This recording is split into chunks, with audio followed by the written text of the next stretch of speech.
Buenas tardes o buenas noches o buenos días, no sé de dónde nos escuchan. Bienvenidos al webinar Las áreas clave para la biodiversidad como herramienta para la conservación en América Latina. Mi nombre es Ornella Gaspari y soy una de las coordinadoras del grupo de tareas de jóvenes de UICN en América. For those of you who speak English, remember to turn on your subtitles. You will find button on your Zoom toolbar that says subtitles or captions, and you just have to check that it says view captions. Ok. Bueno, como les comentaba, mi nombre es Ornella Gaspari y soy una de las coordinadoras regionales del grupo de tareas de jóvenes en América. Yo estoy en Argentina, pero mi co-coordinadora es Yoko Lu, que está basada en Estados Unidos. Y en principio les voy a estar presentando qué es el grupo de tareas de jóvenes de UICN.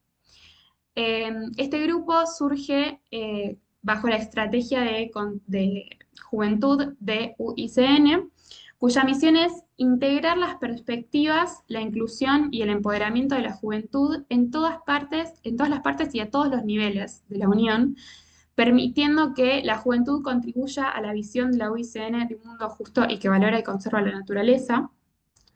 En este contexto surge el grupo de tareas de jóvenes o Young Professionals Task Force, que es parte de la Comisión para la Supervivencia de las Especies y que brinda un marco que garantiza la participación de los jóvenes para reunir a distintas generaciones y aunar esfuerzos para revertir la pérdida de biodiversidad, conservar la naturaleza y gestionar los recursos naturales de forma sostenible. Para aquellos de ustedes que estén familiarizados con UICN y sus grupos de trabajo, sí que en general se organizan por grupos de expertos, el grupo de jóvenes profesionales no es un grupo de expertos, sino más bien justamente jóvenes profesionales en conservación, y que la idea de este grupo de trabajo es brindar herramientas de capacitación y también generar nexos entre jóvenes profesionales de distintas partes del mundo, pero también con expertos. Y ahí surgen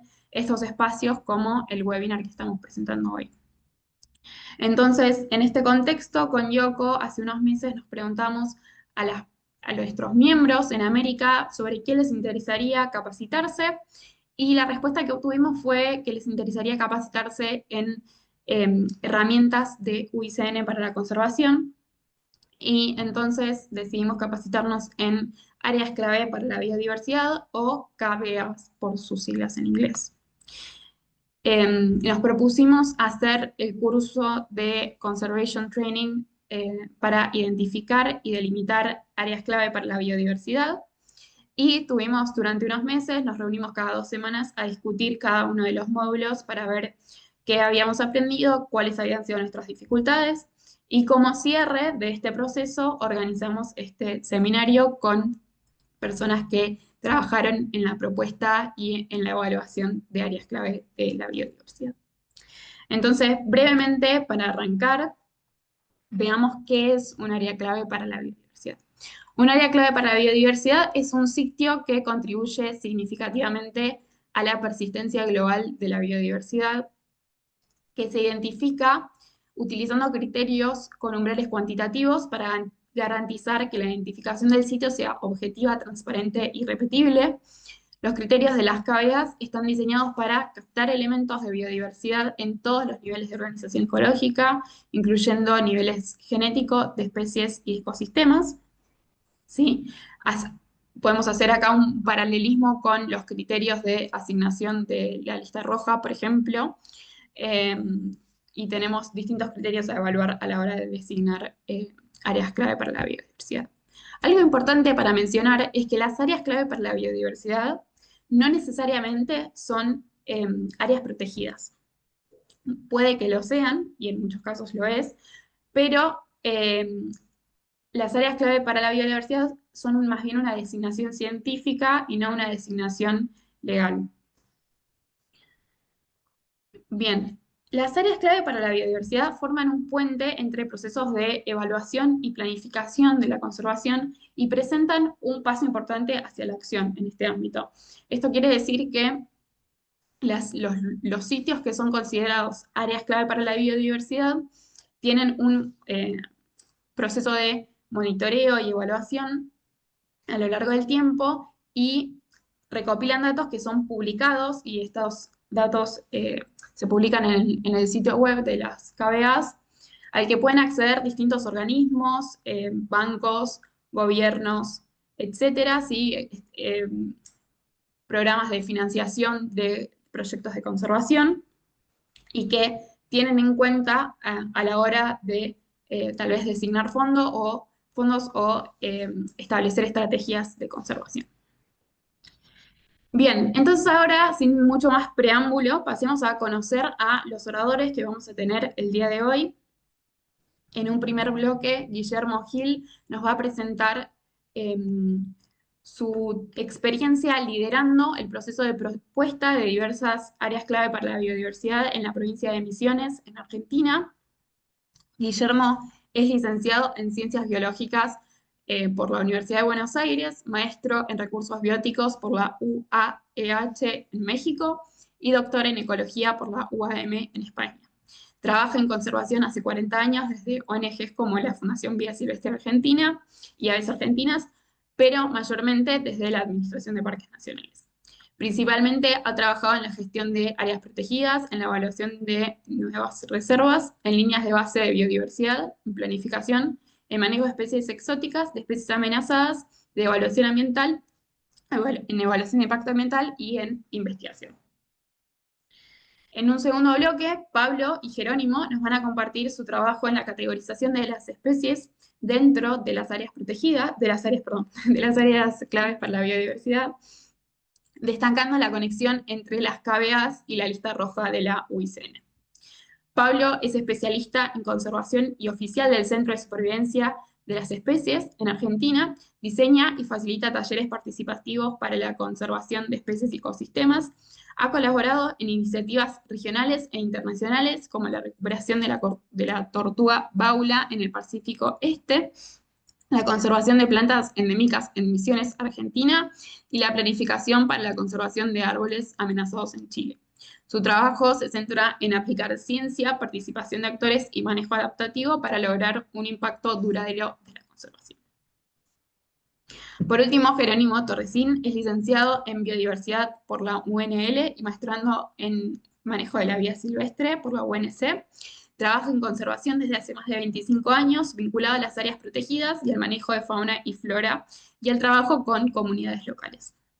Actualmente, Jerónimo coordina el programa Selva y Pastizal de la Fundación Temaiken y tiene a cargo la gestión de la Reserva Natural Osununú en San Ignacio, Misiones.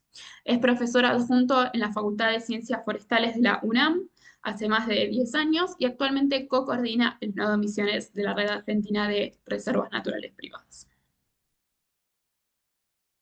Bien, entonces pasemos ahora le voy a pasar la palabra a Guillermo, pero antes les recuerdo que si tienen dudas las pueden dejar en la sección de preguntas.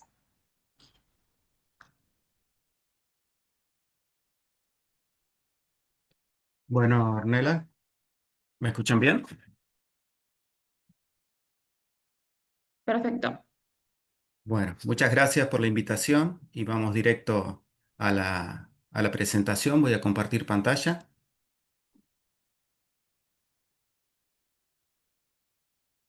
Ustedes me dicen si se ve bien. Bárbaro. Muy bien. Bueno, eh, vamos a empezar.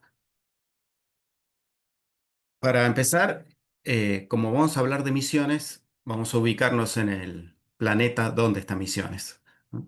Está en Sudamérica, en Argentina, en una especie de dedito que se encuentra entre Paraguay y Brasil, que acá vemos como señalado por una flecha.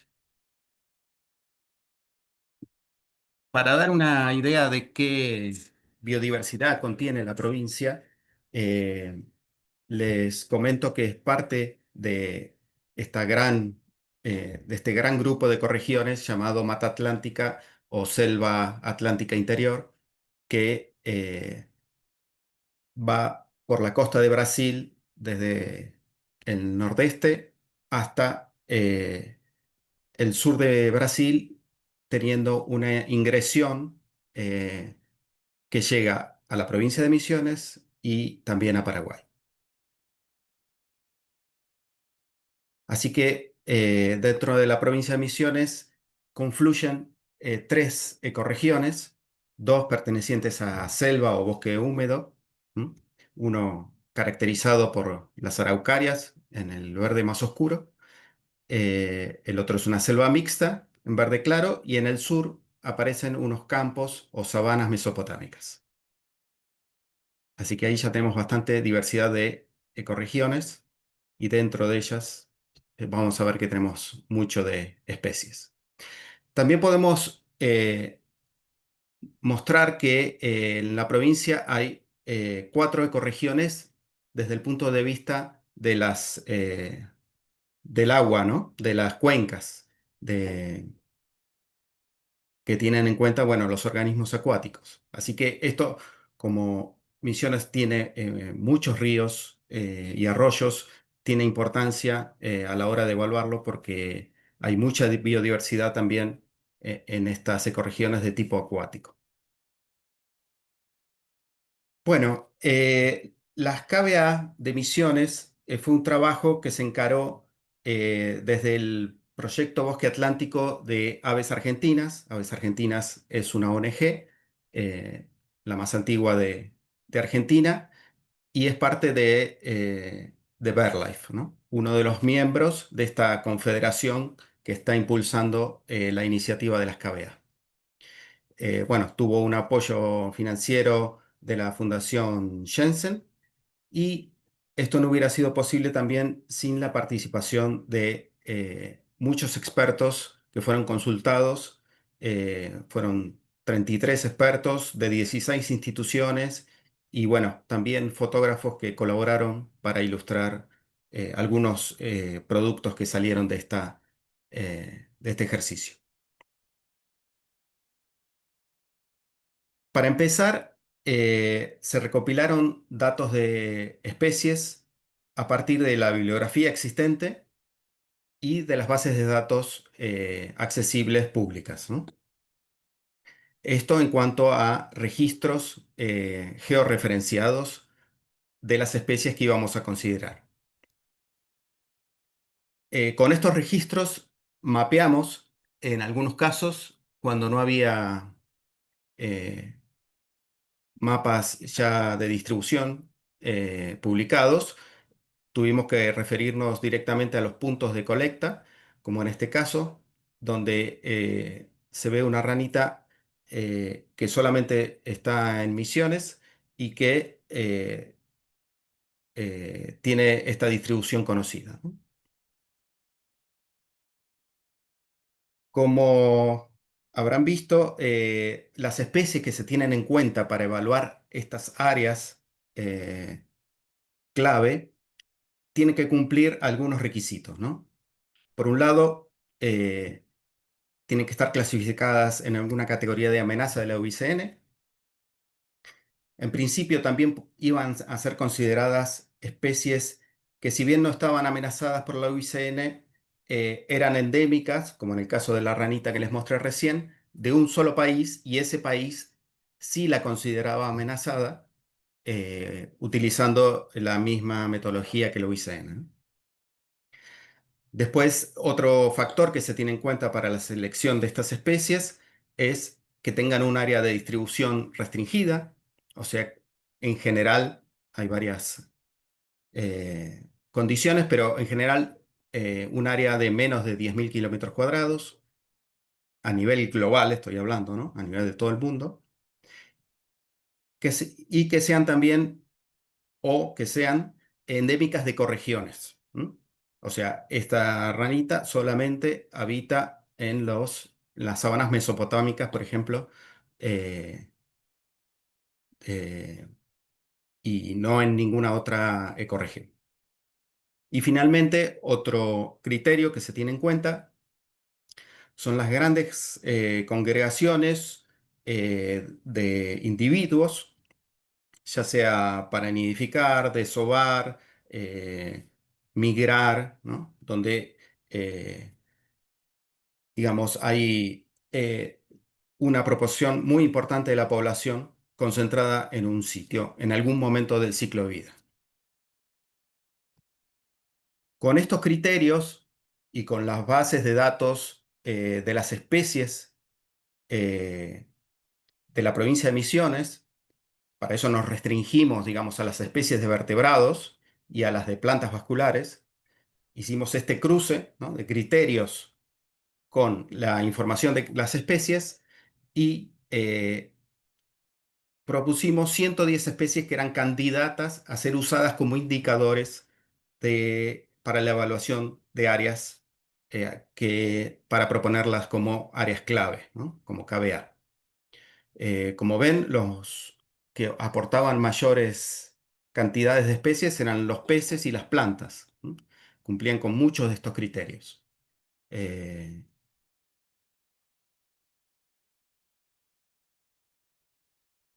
bueno, ya teníamos las especies que nos iban a servir para evaluar cada área. Ahora, ¿cómo fijamos los límites de las áreas? Esto, digamos, se usó una base cartográfica que partimos de las áreas importantes para las aves, las Important Bird Areas, ¿no?, que había definido BirdLife a nivel mundial. Acá las llamamos AICAS porque lo tradujimos al castellano, áreas de importancia para la conservación de las aves, que es este mapita que ven arriba a la izquierda con azul. Estas áreas ya estaban definidas como AICAS y, digamos, pusimos el foco ahí para empezar a evaluarlas, ¿no?, cruzando con toda esta información nueva que además de aves tenía de otros vertebrados y de plantas, ¿no? Sobre otro mapa que usamos también es los remanentes de ambientes naturales que quedan en la provincia, como a través de imágenes satelitales. Eh, Luego, eh, los límites de las áreas naturales protegidas existentes, ya sean estatales o privadas. Y finalmente, también las cuencas hidrográficas, que como les dije, es una provincia que tiene muchos ríos, muchos arroyos y, eh, como les acabo de mostrar, también muchos peces que podrían clasificar para alguna de estas áreas clave. Y finalmente también tuvimos en cuenta el catastro, que si bien no es un criterio biológico, eh, a la hora de efectivizar esas áreas, ya sea con programas de protección o de uso sustentable o de algún tipo de programa para minimizar impactos, el catastro, digamos, nos da un marco indiscutible de hasta dónde llega el área que delimitamos, ¿no?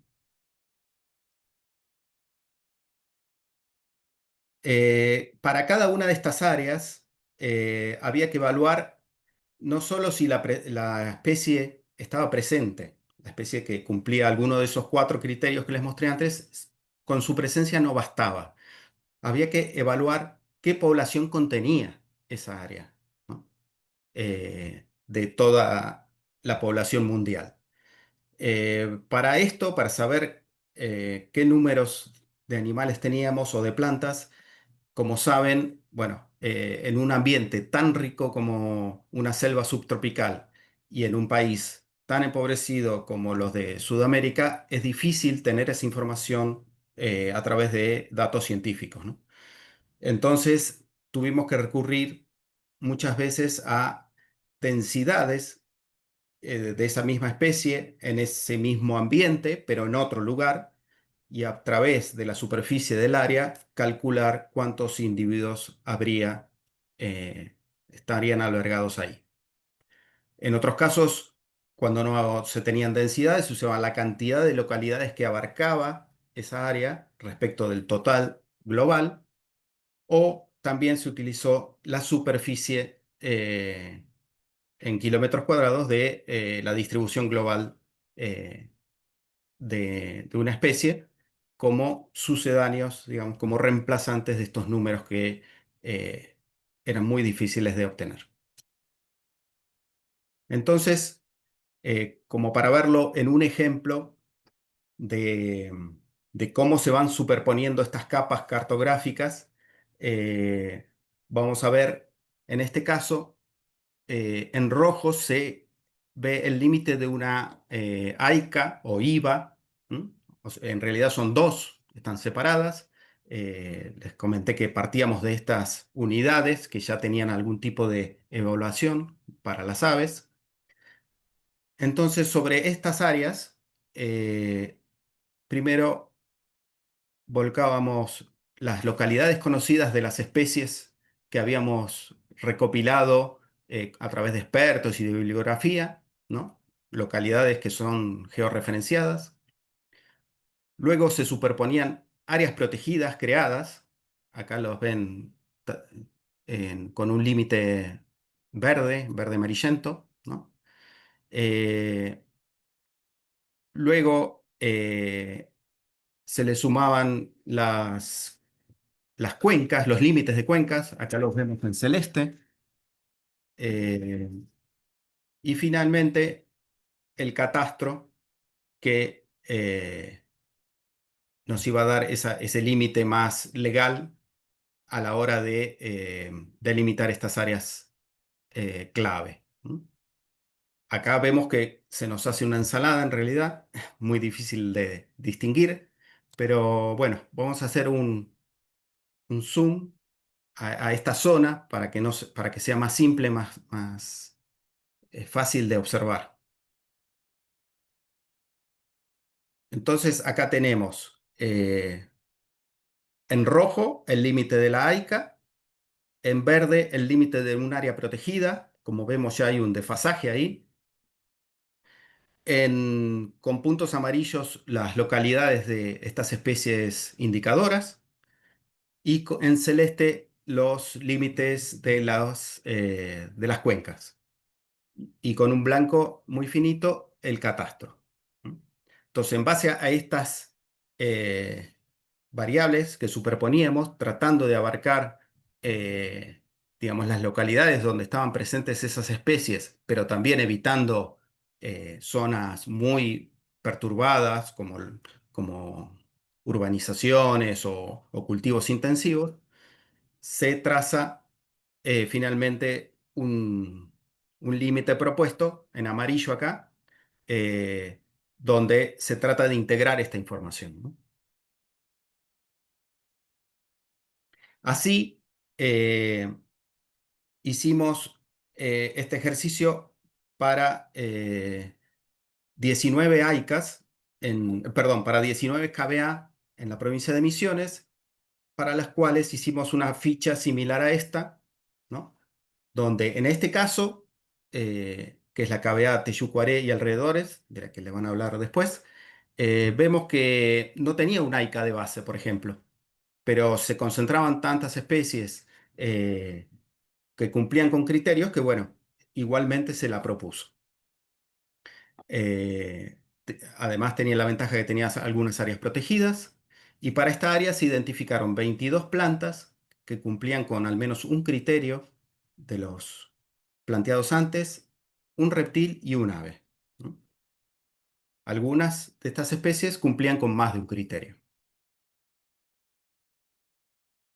Para poner algún animalito de ejemplo, una de esas especies era el corbatieta picudo, un ave pequeñita, semillera, que está muy ligada a, a la floración de una caña eh, que, que florece cada 30 años. Entonces, cuando en esta área se produjo una floración, eh, funcionó como un refugio para esta especie que va, digamos, moviéndose espacialmente, siguiendo estos parches de floración y semillación de esta caña. El reptil que les mencionaba antes es esta pequeña culebrita subterránea que tiene una distribución muy restringida en el sur de la provincia de Misiones y áreas adyacentes de Brasil. Para esas dos especies, por ejemplo, teníamos localidades concretas dentro de Teyucuaré. Y bueno, y acá las grandes eh, estrellas son las plantas. ¿Se acuerdan que teníamos 21 especies de plantas que aportaban a clasificar a esta especie como a esta área como un área clave? Acá solamente puse 7 que cumplían con 3 de esos criterios, ¿no? Amenazadas, restringidas, de distribución restringida y restringidas a una sola ecorregión. También eh, se tuvo en cuenta qué amenazas sufrían esas áreas, cosa de dejar asentadas en la misma ficha a las mismas, y de manera de tener idea de cuánto peligro corren esta área y estas especies. Como producto final, bueno, vemos este mapa que es parte de un póster donde se ven las 19 áreas evaluadas y propuestas como KBA, algunas de las especies utilizadas.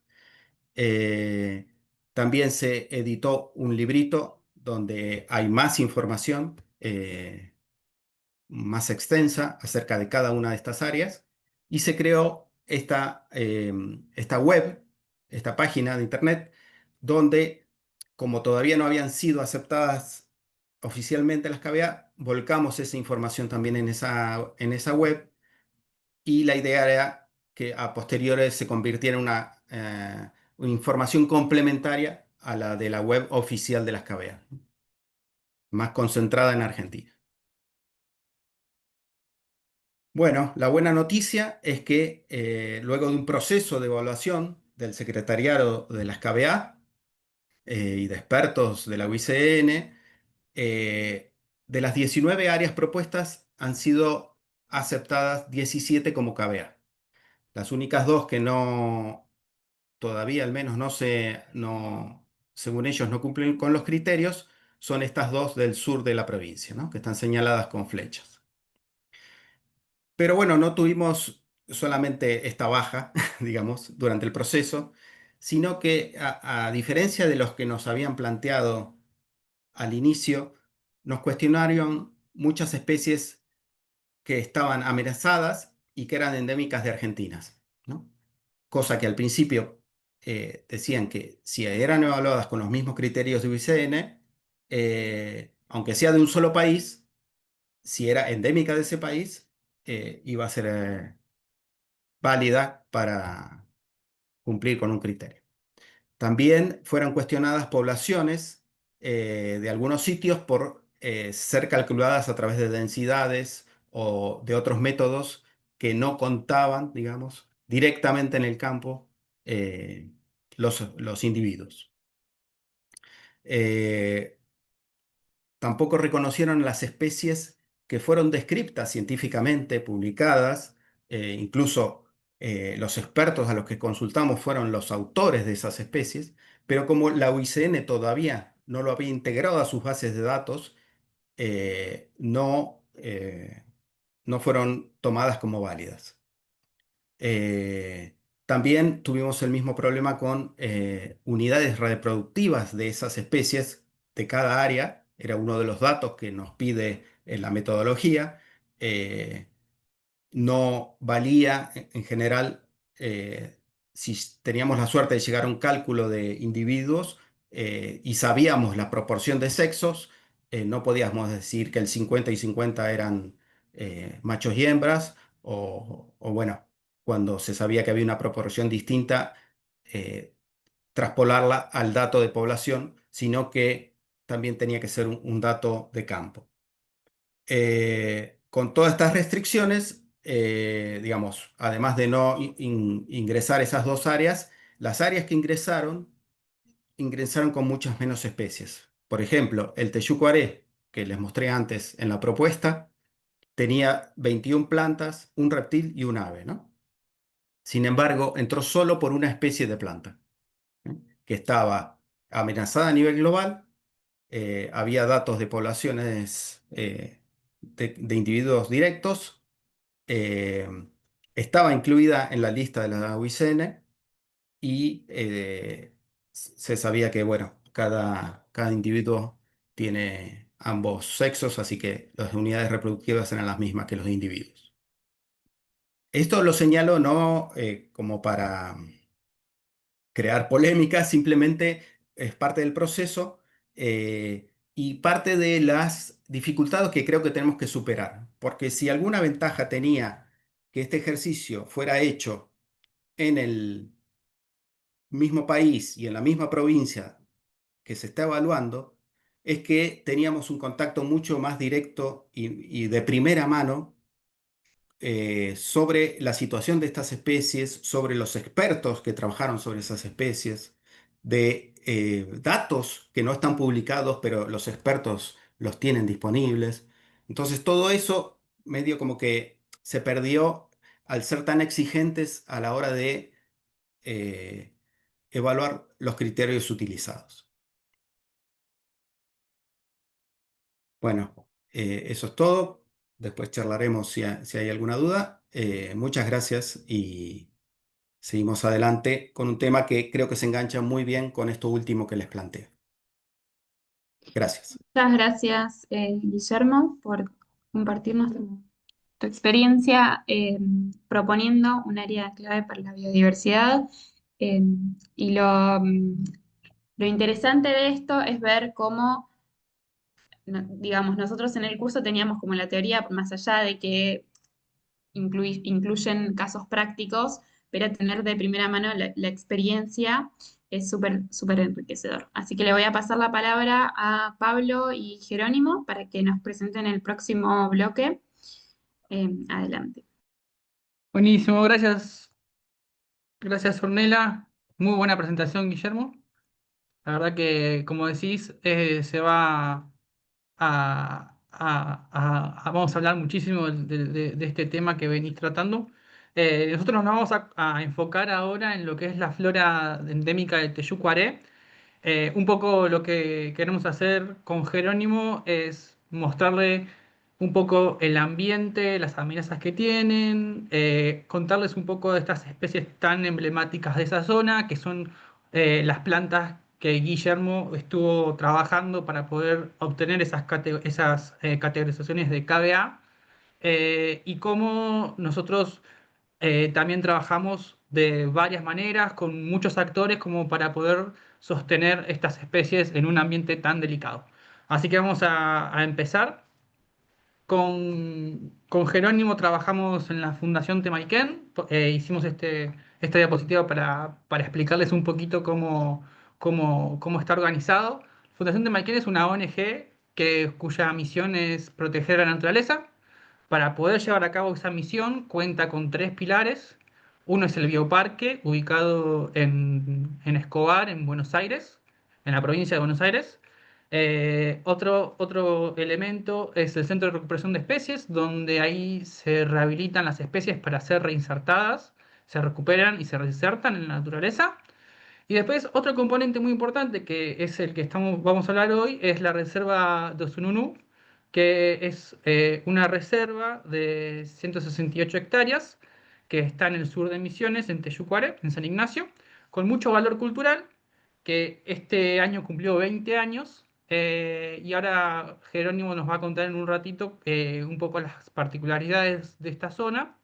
Bueno, ahí pusimos una foto del contenedor, porque tiene también una estación científica en nuestra reserva. Y al cumplir los 20 años hicimos esa intervención donde quedan reflejados los tres ambientes representativos donde trabajamos con la reserva y la comunidad, que es el pastizal, del ambiente del cerrado, lo que es la selva paranaense y lo que es el río Paraná con esos paredones que pueden ver ahí a la derecha, que ahora los vamos a estar viendo también. Bueno, Jerónimo es el coordinador de lo que es Osununú. Yo trabajo en Fundación Temaiken, pero estoy en una iniciativa que se llama Centro de Supervivencia de Especies, que está muy ligado a lo que es la Unión para la Conservación de la Naturaleza, que es la IUCN. Eh, la UICN se compone de varias comisiones. Entonces, Fundación Temaiken y una de esas comisiones, que es la Comisión de Supervivencia de Especies, firman un convenio para poder trabajar y crean el Centro de Supervivencia de Especies. Este Centro de Supervivencia de Especies lo que hace es bajar al territorio todas las metodologías que tiene la IUCN y todo lo que es la plataforma de trabajo en red, y la historia que tienen de ser una de las más antiguas de las ONG que trabajan para conservar, bajando con una estrategia que se llama el círculo de la conservación, que significa, que es evaluar, planificar y actuar, comunicar y trabajar en red. Evaluar, como había dicho Guillermo, las evaluaciones son a través de las listas rojas, brindando capacitación, brindando talleres. Después se planifica para, una vez que se evalúa y se sabe bien el estado de las especies, se planifica para tener un impacto. Una vez que tenés la planificación, en base a esa la planificación se puede actuar, y así es un círculo donde se potencia. Y todo el tiempo se trabaja en red y se comunica. Bueno, esos son un poco los roles de Fundación Temaiken y el Centro de Supervivencia de Especies Argentina, que está basado en Temaiken también. Ahora Jero nos va a contar un poquito más de este área y de las particularidades de las especies que habitan. Jero, todo tuyo. Bueno, bueno, gracias. Buen día, buenas tardes, buenas noches. Un poco con esa introducción de Guillermo de cómo es el ambiente en la provincia de Misiones. Quería ya entrar en la parte donde trabajamos y donde se da esta KBA, esta flamante KBA, recientemente certificada, que es la de Teyucuaré y alrededores. Particularmente, Guillermo había mencionado que había dos ambientes bien típicos de Misiones: uno la selva paranaense o el bosque atlántico, también con sus divisiones y partes con araucaria y partes sin araucaria, pero también hay una parte de campos y malezales o de pastizales que están al sur de Misiones. Y en particular, donde se desarrolla, donde se presenta este KBA, que como bien decía Guillermo, no era un AICA o una IVA antes de ser este KBA. Hay una mancha, una especie de mancha caprichosa que se ve ahí en la imagen satelital, que es un ambiente muy particular, que ha sido descrito como un ambiente del bioma del cerrado brasileño, ¿no? Porque tiene todas las especies en común con lo que es el cerrado brasileño. Y dentro de ese ambiente en particular, se han descrito, cuando se hizo esta propuesta de KBA, 8 especies endémicas. Ahora hay una nueva que surge ahora, una especie nueva que logró identificarse a partir de la floración de esa planta. Y básicamente ahí es donde concentramos mucho de nuestro trabajo, porque en ese lugar se da esta cuestión de que si conservamos ese lugar, hay 9 especies más, y si ese lugar se destruye o cambia, se extinguen 9 especies para el planeta, ¿no? Entonces nos parece muy importante. Y ese ambiente está formado principalmente por propiedades privadas, como se ve ahí en el gráfico, ¿sí? Y estamos poniendo muchos esfuerzos para generar áreas de conservación o áreas protegidas dentro de esa mancha de pastizales, ¿no? La siguiente, Pablito. Bien, ese cerrado, como decíamos, tiene esas características como se ve en la foto de abajo, de sabana. En la bibliografía no figura como que el cerrado ingrese en Argentina. De hecho, como se ve ahí, la mayoría está en Brasil, y hay un poquito que entra en Paraguay y apenas algo en Bolivia. Pero bueno, los taxónomos y sobre todo los botánicos describen que esta unidad es la que representa mejor a estos pastizales del Teyucuaré. Y como se ve ahí en la imagen, todos esos colores que hay ahí son áreas protegidas en ese ambiente tan particular, que hoy ya son 7, ¿no? Se están formando como un corredor de biodiversidad con 7 áreas naturales protegidas. La siguiente.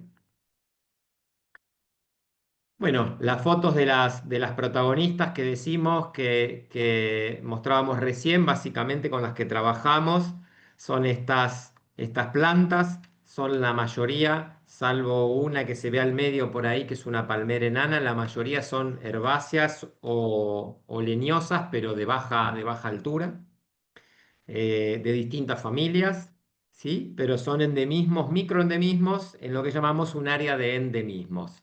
Algunas tienen algún aprovechamiento o uso por el hombre o lo tuvieron y otras no se les conoce ningún tipo de vinculación con las personas hasta el momento.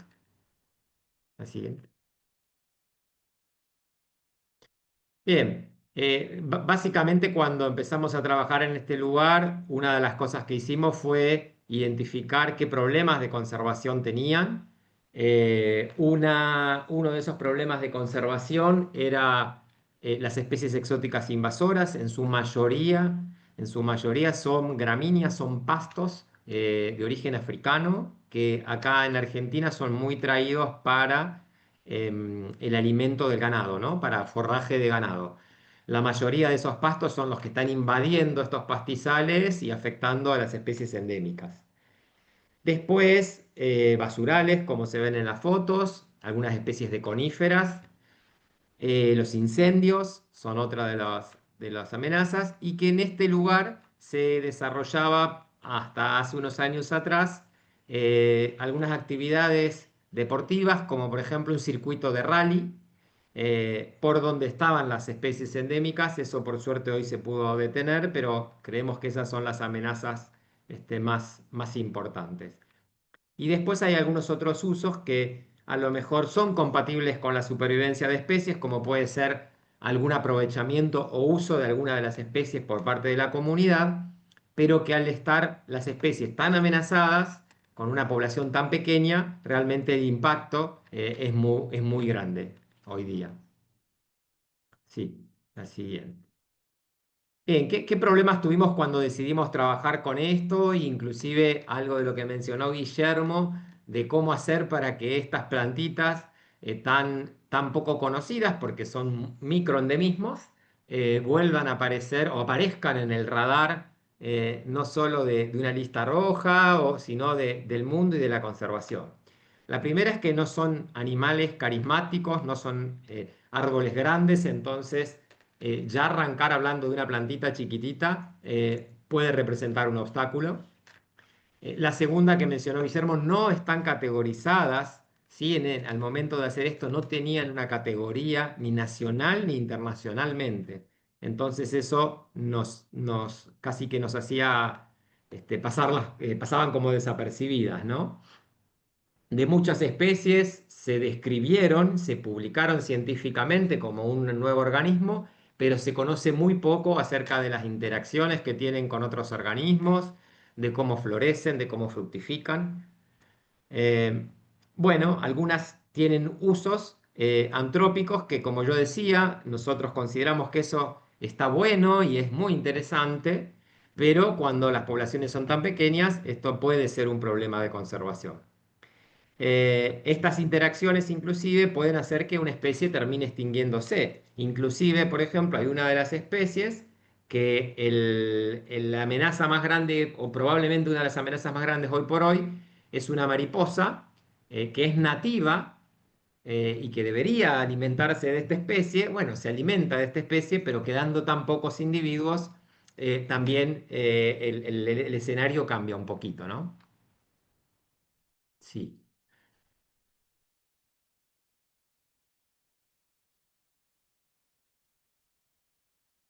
Bien, pasamos.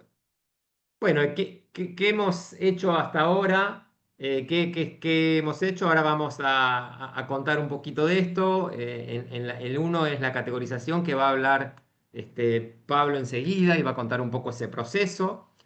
La otra fue tratar de darle protección legal a estas especies, sí, además de tratar de que estas especies sean declaradas como un monumento, que reciban un reconocimiento o una figura legal, un monumento natural, algo que sea legalmente, tenga una mayor protección que otras especies.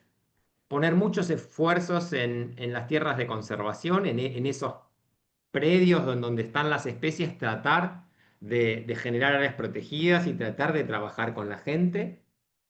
Claramente, debido a que muchas quedan muy poquitos individuos, se apeló a conservación ex situ.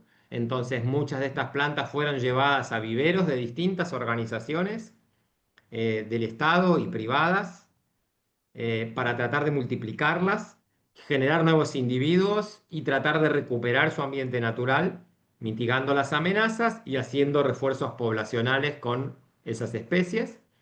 Y luego trabajar mucho en darlas a conocer, en sensibilizar a la población, sobre todo a la población local, que se sienta orgulloso de esas especies que no conocen y que son únicas en el mundo, y tratar de enseñarles eso de, si no las cuidamos nosotros, como decimos nosotros, que las plantas están acá, no las va a cuidar nadie.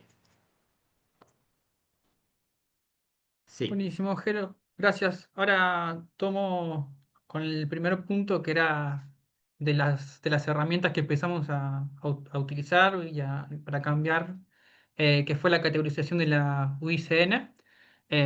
También una categorización, para los que no saben, es hacer pasar estas especies. En total fueron 16 especies de plantas.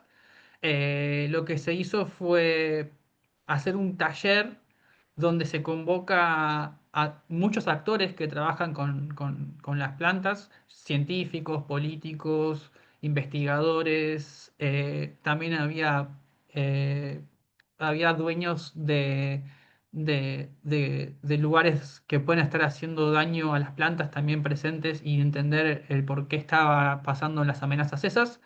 Em, lo que se hizo fue un taller de 3 días, donde al principio hicimos una línea de base y contamos un poco con los investigadores y los que estaban trabajando a campo con las especies, la realidad que estamos viviendo en la zona del Cerrado.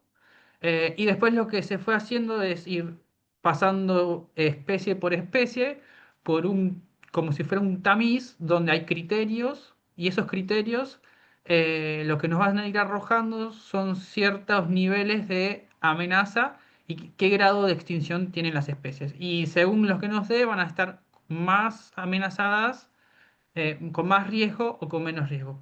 Para este taller, lo que hicimos desde el Centro de Supervivencia fue convocar a un grupo también de la UICN, que es el grupo de especialistas de plantas de Sudamérica templada, que lo que hicieron fue, ellos tenían un montón de experiencia, nosotros somos un centro de supervivencia con poca experiencia, que estamos empezando con todo lo que son las categorizaciones ahora, y gracias a ellos empezamos a movilizar y a entender los procesos. Este, es más, fue uno de los primeros que tuvimos. Y fueron 3 días donde estuvimos haciendo mucho intercambio y generando mucho conocimiento. Un poco el resultado fue este. Eh, Ahí puse un poco para que vean también los porcentajes que tienen las especies de extinguirse y las categorías. Eh, Pueden ver ahí las 16 especies de plantas que a todos le pudimos otorgar una categoría. Hubo dos que no teníamos datos, así que están en datos insuficientes.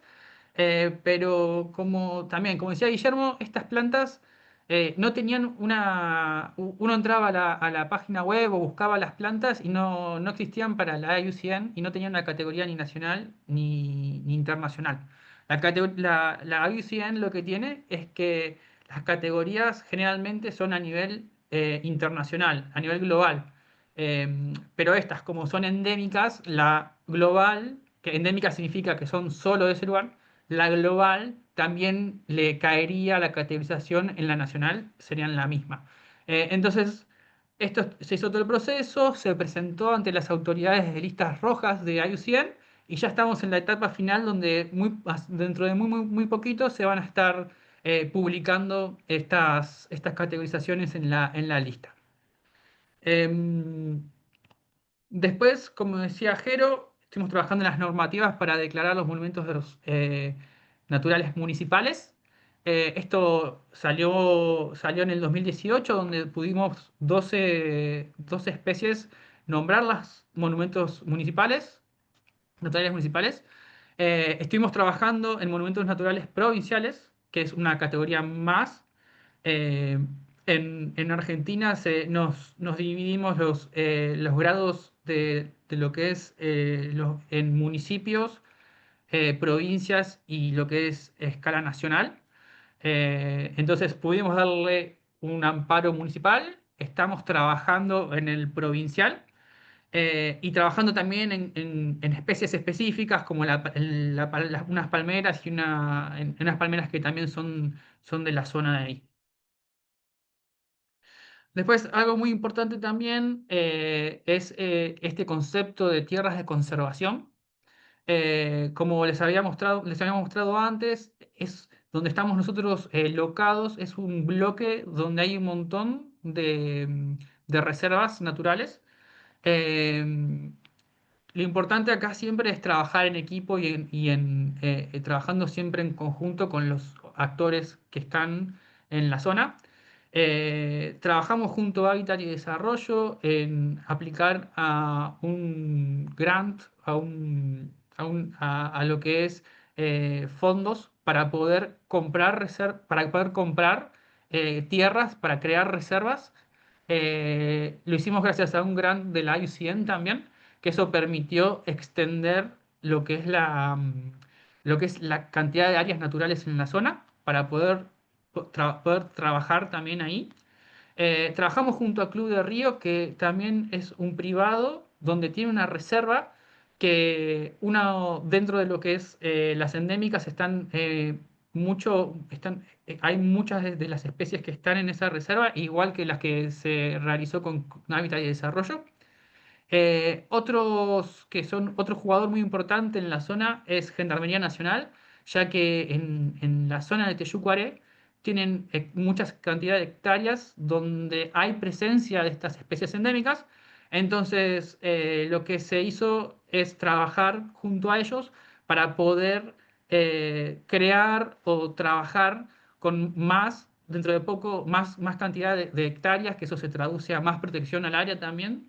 Y estamos trabajando con ellos con todos ellos para incorporar 25 hectáreas más dentro de la brevedad. También dentro de Osonunu tenemos un vivero donde hacemos lo que es conservación ex situ.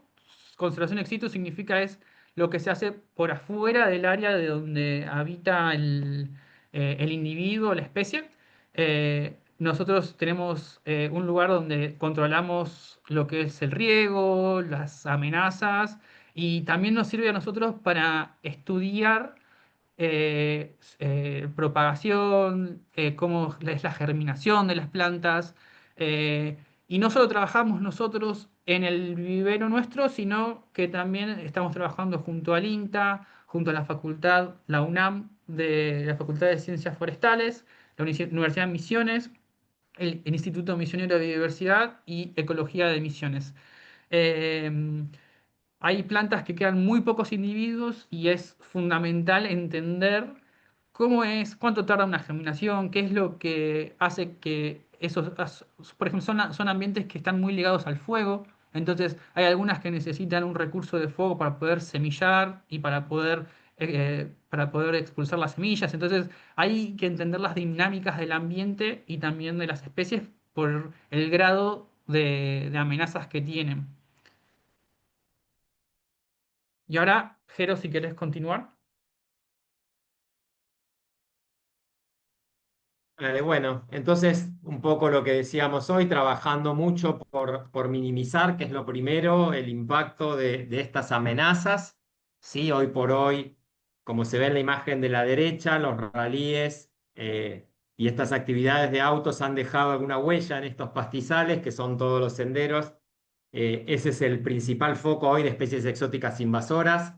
Así que estamos tratando esos rallies no se desarrollan más y estamos tratando de restaurar esos ambientes, haciendo remoción de especies exóticas, haciendo las primeras pruebas. Eliminamos los basurales que había a cielo abierto en la zona, nos queda uno un poco más lejano, pero que todavía tenemos que trabajar. La siguiente, Pablo.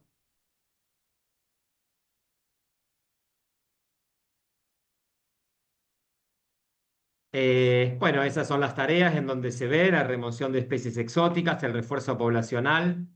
Ahí donde se ve que estamos plantando, piensen que de una de las especies, una especie de menta nativa, llegó a quedar un solo individuo silvestre en la naturaleza. Por suerte ya teníamos bastante resguardo en viveros e inclusive en bancos de germoplasma. Y bueno, ahora estamos un poco estudiando cómo ha quedado la genética de esas especies y empezamos a restaurar, a reforzar las poblaciones. Hoy por hoy tenemos, de esa que quedaba un individuo, tenemos 90 individuos ya en el campo.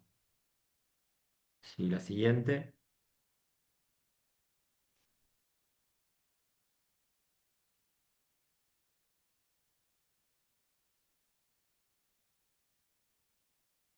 Y empezamos a trabajar muchísimo. Al principio resguardamos un poco los valores por ser tan poquitas plantas y estar en un lugar tan puntual, tratamos de resguardar un poco el escenario y no divulgar demasiado lo que estaba ocurriendo hasta que ya empezamos y dijimos es hora de empezar a trabajar con la comunidad, que empiecen a conocer los valores de conservación que tienen, las especies que tienen. Así que hoy por hoy llevamos mediante un programa de trabajo con escuelas, docentes y estudiantes que están desarrollando distintos proyectos ambientales, no solo para conocer y aprender estas especies, sino para hacer algunas acciones que ayuden a su recuperación. Bueno, creo que ahí estamos llegando, bueno, y estamos un poco también contando estos procesos, publicando, llevando. Es extremadamente difícil a veces conmover a la sociedad, a la gente con una plantita. No es lo mismo que un jaguar, que un mono, que un oso panda. Claramente, entonces, bueno, es un trabajo de hormigas, pero encontrando ya un montón de aliados que empiezan a comprender que las plantas también se extinguen, que está buenísimo que hayan sido consideradas en una categoría, porque para nosotros que esta área haya sido declarada un KBA nos da mucho valor y mucha fuerza a la hora de trabajar con estas especies, ¿no? No es lo mismo estar en un área común, o sea, en un área que no tenga ninguna figura, a estar adentro de un KBA a la hora de poder salir a gestionar y a trabajar fondos y a gestionar en recuperando especies. Así que bueno, es un lindo desafío y un lindo logro esto de que KBA caiga en este territorio tan particular, ¿no? Buenísimo, Jero, muchas gracias. Les agradecemos a todos también. Y Orne, si querés, ya te pasamos la palabra. Sí. Bueno, muchas gracias Pablo y Jerónimo por sumarse hoy para compartirnos su experiencia en Teyucuaré. Em, por lo que veo, no veo que hayan dejado preguntas. Si alguien quiere dejar alguna pregunta, ahora es el momento. Pueden dejarlas en la sección de preguntas, que es como en la barra de elementos del Zoom, es como un simbolito que es como un globo de texto con un signo de pregunta en el medio. Em, Podemos esperar unos minutos si alguien tiene una pregunta. Súper interesante el trabajo que están haciendo y es verdad que uno en general cuando tal vez piensa en especies amenazadas y demás, eh, está acostumbrado a pensar en animales. Em,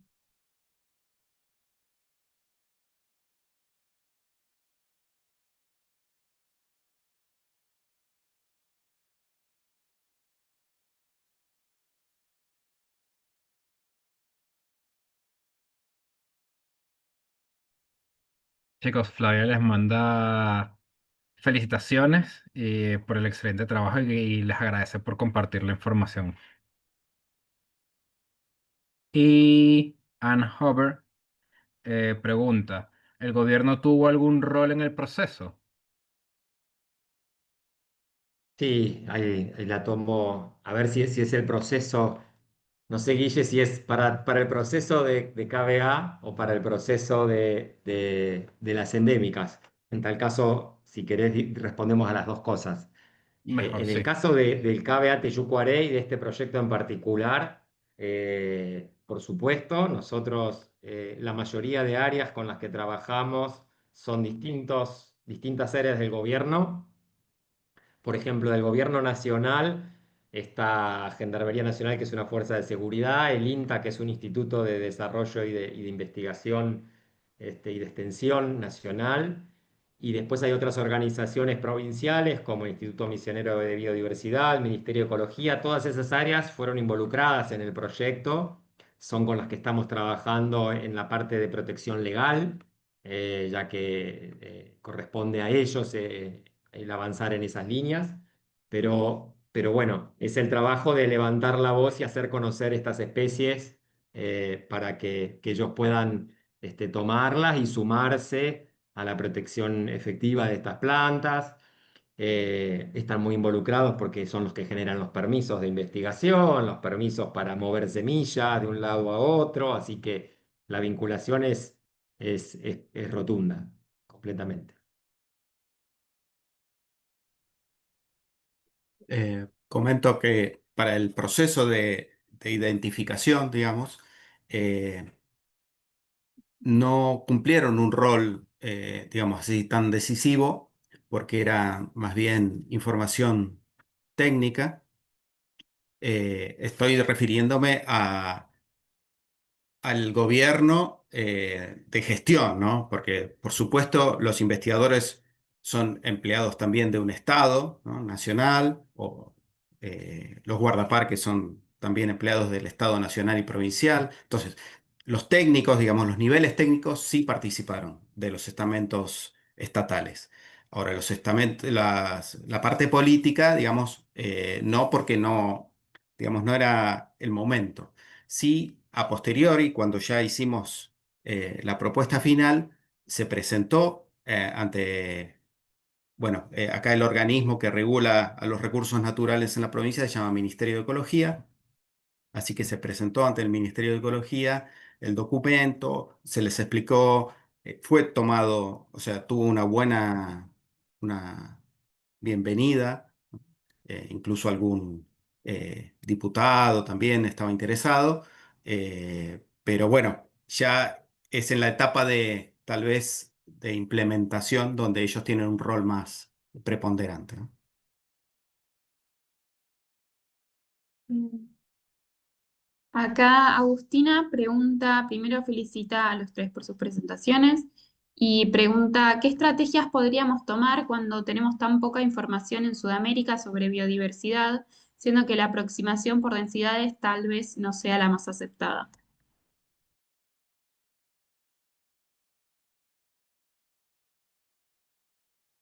Bueno, desde mi punto de vista,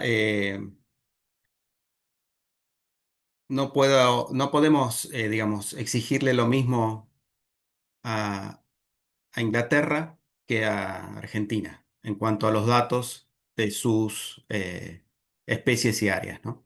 Ellos, digamos, para poner un ejemplo, ¿no? Inglaterra tiene muy pocas especies, las viene estudiando hace centenas de años. eh, Puede dedicar recursos a eso. En cambio, Argentina tiene una superficie mucho mayor, muchos más ambientes, mucho más riqueza de especies, pero menos riqueza de recursos. Entonces, creo que hay que flexibilizar un poco ese criterio, porque, digamos, no era cualquiera el que opinaba acerca de cuántos, digamos, de que esa densidad era aplicable a ese área o que considerar que la mitad de los individuos calculados son hembras y la otra mitad es macho, digamos. No lo decía yo, no lo decía... eran especialistas que se dedicaban a estudiar esas especies, entonces es la mejor aproximación que teníamos, ¿no? Entonces, o quedábamos afuera o se aceptaba esa aproximación, que ojalá fuera mejorable con el tiempo, eh, pero bueno, eh, sí, tal vez siendo ahora KBA, esto sea una retroalimentación, ojalá, para que pongan más el ojo tanto los investigadores como los que financian la investigación para mejorar esos datos.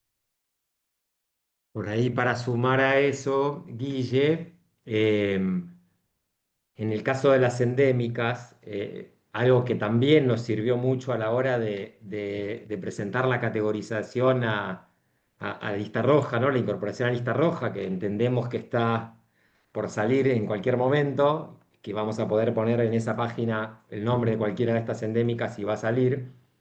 Algo que sumó mucho, o sea, a eso, es entender que estas especies tienen una distribución tan restringida, están en un área con un suelo tan particular y demás y que había mucho esfuerzo de muestreo sobre esa área, mucho tiempo caminado y de buscado que realmente se tomó como muy válido y casi indiscutible el hecho de que esos microendemismos estén en ese lugar y no estuvieran en otros, como que fue aceptado muy radicalmente. Entonces, ese suelo y ese pedazo de tierra donde se encuentran esos microendemismos fueron muy caminados, fueron muy buscados y cuando decimos quedan 10 nos podemos equivocar, como seguramente puede ocurrir, pero es mucho menos la probabilidad y por eso fue aceptado, ¿no? Claro, tal vez yo creo que el volumen de datos que mandamos a analizar de entrada, que eran 19 áreas con 110 especies, eh, hicieron para no hacerlo eterno, tomaron criterios mucho más rígidos y dijeron, bueno, cortamos por acá para tener una respuesta hacia nosotros, ¿no?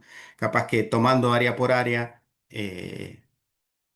con más detenimiento, sea más justificable, ¿no? O tengan tiempo de escuchar las justificaciones, o sí, por ahí la estrategia, había una estrategia mejor tal vez. Bien, gracias. Ahora Alex pregunta, ¿cuáles son los fondos más importantes para financiar la compra de tierras para conservación y cuáles suelen ser las principales dificultades para alcanzar los montos necesarios? Bueno, es una pregunta general. Yo puedo animarme a responder también en los casos esto puntual del de Yucuarén, donde nos tocó buscar esos fondos. Eh, y básicamente el impedimento que tuvimos acá, o el mayor obstáculo, fue que acá la tierra es muy cara. Es una zona muy turística, con mucho desarrollo actual, y la tierra es extremadamente caro el valor de la hectárea comparado contra otros lugares. Entonces, un poco cuando aplicábamos a los fondos, lo que nos pasaban era que los organismos que por ahí financiaban, inclusive la UICN misma, con estos fondos que son para eso, nos pasaba que con lo que vos comprabas 50 hectáreas, ¿no? En Argentina, en este lugar particular, a lo mejor en otro país de África o de otro lugar, en donde por ahí la tierra tiene un precio menor, inclusive en Paraguay mismo, que es un país que nos queda acá del otro lado y tiene mucho menos valor, uno compraba mucha más superficie de tierra en proyectos con mucho impacto. Entonces eso fue un impedimento, porque poner todo un fondo para 50 hectáreas, cuando a lo mejor en otro lugar comprabas 2.000 hectáreas o 5.000, era realmente un impedimento y por eso varios años que aplicamos no nos salieron los fondos y ahí estaba un poco la respuesta de ellos. Y en esta presentación, además de aliarnos distintas ONGs, reservas privadas, lo que fue más importante y creo que cambiamos un poco el objetivo fue basarnos en estas especies.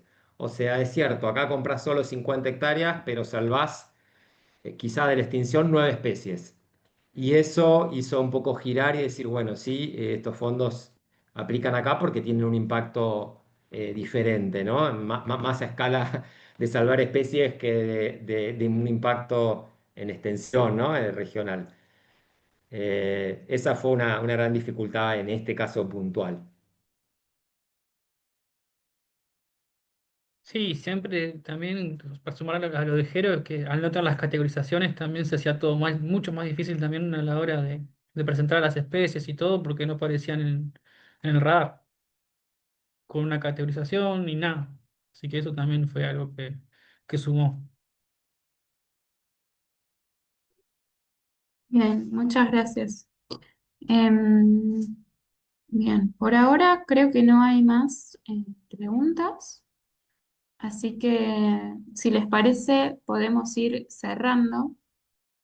Algo que no dije al principio y que me estaba dando cuenta ahora, y es que si hay alguien que esté unido al Zoom, que sea un joven profesional de entre 18 y 35 años, están más que invitados a unirse al Young Professionals Task Force.